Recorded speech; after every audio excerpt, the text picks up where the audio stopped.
આજે આખું સ્વરૂપો બધા બતાવ્યા છે, પણ આપણે આજે ઝાંકીનું દર્શન કરવું છે વામનજીની. હા, ભગવાન વામન સ્વરૂપ છે. વામન, વામન એટલે વામણા.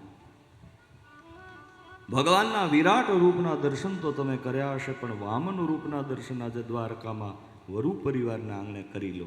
જોરદાર તાળીઓથી આપણે આ સ્વરૂપને વધાવીએ. આજ વિષ્ણુ વામન થઈને, હા શબ્દો સમજાય તારે ગાજો. આજ વિષ્ણુ વિષ્ણુ વામન થઈને હાલિયા રે. આજ વિષ્ણુ વામન થઈને હાલિયા રે. મટાડવા બીજો ઇન્દ્ર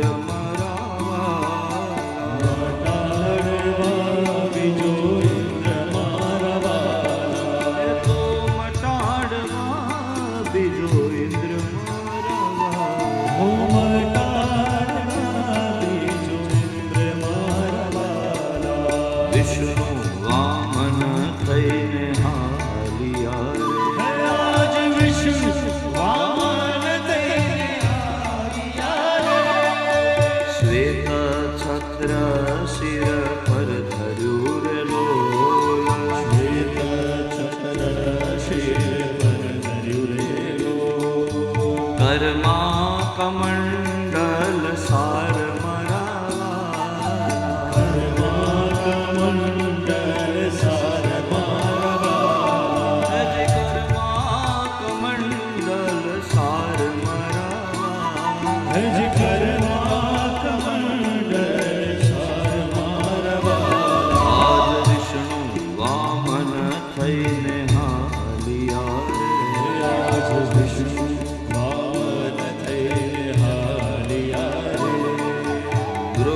ચર્મ કાખમાં શોભતું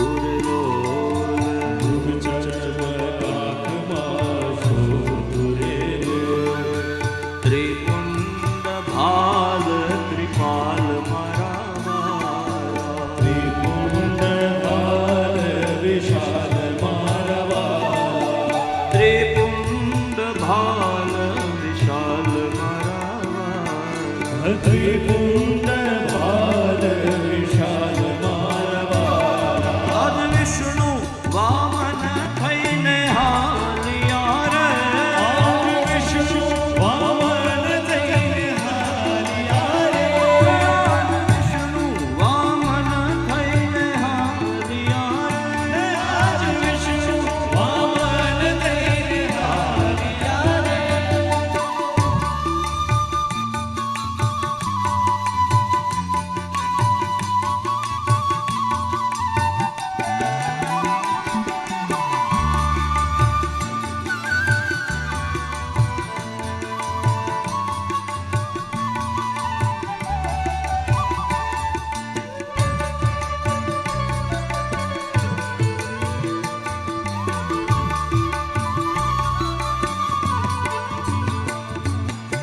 કરુણા સિંધુ ક્યાં હાલિયા રે લો.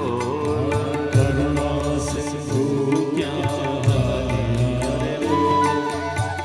અધૂરી છે આમ આસ મારા, અધૂરી છે આમ આશ મારા.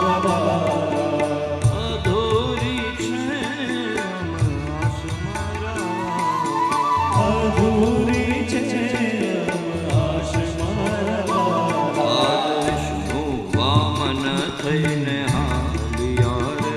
આજ વિષ્ણુ વામન થઈને હાલિયા રે.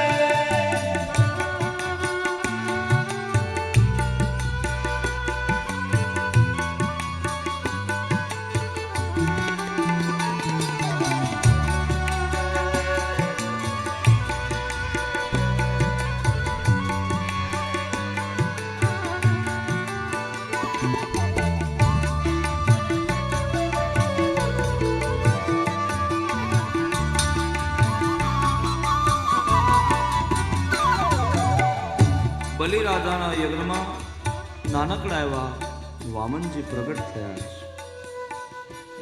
બલિરાજાએ સ્વાગત કર્યું ભગવાન વામન સ્વરૂપ ભગવાનનું. બલિરાજાની સાથે શુક્રાચાર્યજી છે. કોણ છે? ઓલી બાજુ જે છે ને એ શુક્રાચાર્ય, એના ગુરુ બલિના. વામનજી આવ્યા એટલે વામનજીના તેજને જોઈ અને બલિરાજા અતિ પ્રસન્ન થયા. બલિરાજાએ હાથ જોડી વામનજીને પગમાં પડી અને પ્રાર્થના કરી, હે વામનજી, હું તમારું સ્વાગત કરું છું. સ્વાગતમ વો મહાભાગા, હું તમારું સ્વાગત કરું છું. તમે આદેશ કરો એ કાર્ય કરવા હું તૈયાર છું. તમે માગો તો જમીનનું દાન કરું, તમે માગો જે વસ્તુ તમે કહો તો મારું અડધું રાજ્ય આપી દઉં મહારાજ. તમે જે માગશો એ આપવા તૈયાર છું. ભગવાન વામનજી કે મારે રાજ્યને શું કરવું? હા, 3 ડગલા પૃથ્વી મને જોઈએ છે. શું કામ? હું નર્મદાજીના કિનારે એક જગ્યાએ સંધ્યા કરવા માટે બેઠો તો એક બ્રાહ્મણે મને ઊભો કર્યો કે ઊભા થાવ ભૂદેવ, આ મારી જગ્યા છે, તમારી નથી. ત્યાંથી બીજે ગયો તો ત્યાંથી મને બીજા ભૂદેવે ઊભો કર્યો. મારી પાસે 3 ડગલા પૃથ્વી નથી. હે બલિ, 3 ડગલા પૃથ્વી આપીશ? તો બલિરાજા કે 3 ડગલા હું 300 વીઘા તમે કહો તો કાઢી દો. શુક્રાચાર્યજી ના પડે કે રેવા દે, 300 વીઘાની વાત ન કર, 3 ડગલા એ પૂરા નહીં કરી શકે. ન દે તો હે બલિ, ન દે. હરિરયમ, આ હરિ છે, તારું બધું લઈ લેશ. છલિયાનું રૂપ લઈને આવ્યો છે, તું આને ઓળખ. વામન નથી, આ વિરાટ છે. બલિરાજા કે મારે આંગણે આવ્યો એ અતિથિ, અતિથિ જે માગે એ આપું. હાથ જોડી અને બલિરાજાએ ભગવાન વામનજીને કીધું, હે વામનજી, માગો, તમે જે માગો એ હું આપવા તૈયાર છું. ત્યારે બલિરાજાને વામનજીએ કીધું હાથમાં પાણી લે. એટલે વામનજીએ આદેશ કરતાની સાથે હાથમાં જળ લેવા માટે કમંડળમાંથી પાણી કાઢવા ગયા, પણ પાણી નીકળ્યું નહીં. જ્યારે જલ ન નીકળ્યું ત્યારે શું કામ ન નીકળ્યું? શુક્રાચાર્યજી હતા ને, દેડકો બનીને કમંડળમાં બેહી ગયા. પાણી ક્યાંથી બહાર આવે? કારણ કે પોતાના શિષ્યનું ખરાબ થાય એ ગુરુને ગમે નહીં. એટલે ભગવાન નારાયણે જોયું કે માંડ ઓલાને દેવું છે 3 ડગલા, હા મારે લેવું છે. આ શુક્રાચાર્ય કારણ વિનાના આડા આવે તો ડાભની સળી લઈ અને કમંડળમાં નાખી, એટલે શુક્રાચાર્યની એક આંખ ફૂટી ગઈ. દેડકો બનીને અંદર બેઠા તે બહાર આવીને બેઠા. શુક્રાચાર્યજી કે આમ એક આંખ ફોડી નખાય? તો કે આડું ન હોવાય ને. 3 ડગલા પૃથ્વી આપી છે અને 3 ડગલાનો સંકલ્પ જ્યાં મૂક્યો ભગવાન વામન હતા એ વિરાટ થયા. પેલા ડગલામાં આખે આખું આકાશ, બીજા ડગલામાં આખે આખી ધરતી. હવે ત્રીજા ડગલામાં મારે મૂકવું ક્યાં? બલિને કીધું, હે બલિ બોલ, ત્રીજું ડગલું ક્યાં મૂકવું? તો બલિ મહારાજ કે મારું બધું તો તમે લઈ લીધું, હવે મારી પાસે કંઈ દેવાનું છે નહીં. મહારાજ પદમ તૃતીયમ કુરુ શીર્ષિ મે નિજમ. મહારાજ તમારો પગ છે એ મારા માથા ઉપર મૂકો. મારું બધું તો તમને આપ્યું, પણ મારી જાત પણ તમને આજે મેં સોંપી દીધી. બલિરાજાના મસ્તક ઉપર ભગવાન વામનજીએ ચરણ પધરાવ્યો. બોલીએ વામન સ્વરૂપ ભગવાન. અદ્ભુત ઝાંકીને આપણે જોરદાર તાળીઓથી વધાવી લઈશું. નાના નાના બાળકોએ આટલું સરસ કોઈ જાતની તૈયારી વિના